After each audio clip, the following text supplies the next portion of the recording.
அல்லாஹ்வுடைய தூதர் ஸல்லல்லாஹு அலைஹி வஸல்லம் சொன்னார்கள், அல்லாஹ்வுடைய செல்வத்தை யார் ஒருவர் அவன் அனுமதிக்காத முறையில் தேடுவாரோ ஃபலஹுமுன் நாரு யௌமல் கியாமா, நாளை மறுமையில் அவர் சேரக்கூடிய இடம் நரகமாக அமையும் என்று அல்லாஹ்வுடைய தூதர் ஸல்லல்லாஹு அலைஹி வஸல்லம் சொன்னார்கள். அல்லாஹ்வுடைய தூதர் ஸல்லல்லாஹு அலைஹி வஸல்லம் சொன்னார்கள், அல்லாஹ் அனுமதிக்காத முறையில் சேகரித்த செல்வத்தை கொண்டோ வாழ்வாதாரத்தை கொண்டோ யார் ஒருவர் தன்னுடைய உடம்பை வளர்ப்பாரோ அந்த உடம்பில் சேரக்கூடிய சதை துண்டு உறுதியாக செல்லும், அது உரிமையாக்கப்படும். அந்த இடம் நாளை மறுமையில் நரக நெருப்புக்கு என்று அல்லாஹ்வுடைய தூதர் ஸல்லல்லாஹு அலைஹி வஸல்லம் அவர்கள் சொன்னார்கள். அல்லாஹ் ரப்புல் ஆலமீன் அவனுடைய புத்தகம் அல் குர்ஆனிலே கூறிய குர்ஆனுடைய வசனத்தை அல்லாஹ்வுடைய தூதர் ஓதி காண்பித்தார்கள். ஒருமுறை அல்லாஹ் ரப்புல் ஆலமீன் சுத்தமானவன், அல்லாஹ் சுத்தத்தை தவிர வேறொன்றையும் அல்லாஹ் அங்கீகரிப்பதில்லை. அல்லாஹ் ரப்புல் ஆலமீன் நபிமார்களுக்கு ஏவியதைத்தான் அல்லாஹ் முஃமின்களுக்கும் அல்லாஹ் கட்டளையிடுகிறான்.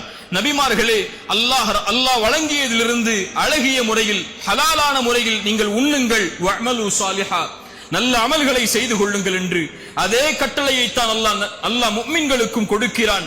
ஈமான் கொண்டவர்களே, அல்லாஹ் வழங்கியதிலிருந்து ஹலாலான முறையில் உண்ணுங்கள், அல்லாஹ்வுடைய வாழ்வாதாரத்தில் இருந்து என்று கூறிவிட்டு அல்லாஹ்வுடைய தூதர் ஸல்லல்லாஹு அலைஹி வஸல்லம் சொன்னார்கள், ஒரு அடியான் வெகு தூர பயணம் மேற்கொள்கிறான், அவனுடைய முகமெல்லாம் தூசி படிந்து விடுகிறது, அவனுடைய தலையெல்லாம் பரட்டை தலையாக மாறிவிடுகிறது.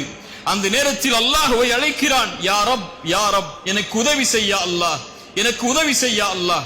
அல்லாஹ்வுடைய தூதர் ஸல்லல்லாஹு அலைஹி வஸல்லம் கூற வருவதுடைய பொருள், யா அல்லாஹ் நான் சிரமத்தில் இருக்கிறேன், யா அல்லாஹ் நான் கஷ்டத்தில் இருக்கிறேன், யா அல்லாஹ் என்னுடைய சிரமத்திற்கு விடுதலையை கொடு என்று சிரமத்தில் சிக்கி தவிக்கக்கூடிய ஒரு மனிதன் அல்லாஹ்வை அழைக்கிறான்.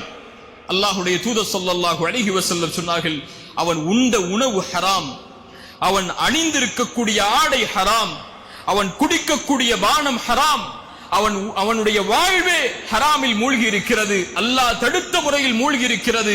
அல்லாஹ் இந்த அழைப்பிற்கு எப்படி பதில் கொடுப்பான் என்று அல்லாஹ்வுடைய தூதர் ஸல்லல்லாஹு அலைஹி வஸல்லம் அந்த ஹதீஸை முடித்தார்கள்.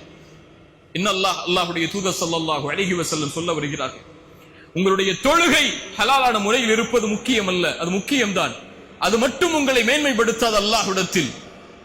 உங்களுடைய ஜகாத், உங்களுடைய ஹஜ், உங்களுடைய கலிமா, உங்களுடைய மார்க்கத்துடைய அடிப்படைகள், இது மட்டும் நேர்த்தியாக இருப்பது அல்லாஹ்விடத்தில் உங்களை இணக்கமாக்கி விடாது.